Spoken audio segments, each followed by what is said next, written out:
असेब ज़दा गुंगे की शिफा। मुकद्दस मत्ती की अंजील उसका 9वां बाब 32 ता 34 आयात तक।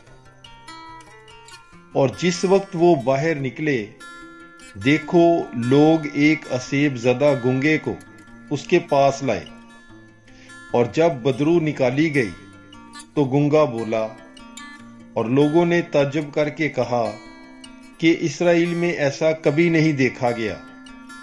मगर फरीसियों ने कहा कि ये तो बदरूहों के सरदार की मदद से बदरूहों को निकालता है।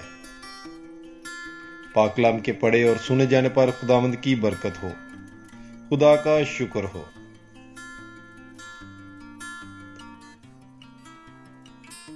असेब ज़दा गुंगे की शिफा। मुकद्दस मत्ती की अंजील उसका 9वां बाब 32 ता 34 आयात तक।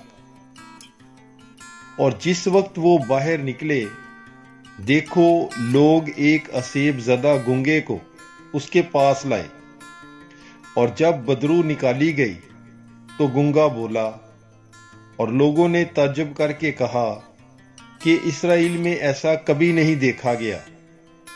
मगर फरीसियों ने कहा कि ये तो बदरूहों के सरदार की मदद से बदरूहों को निकालता है।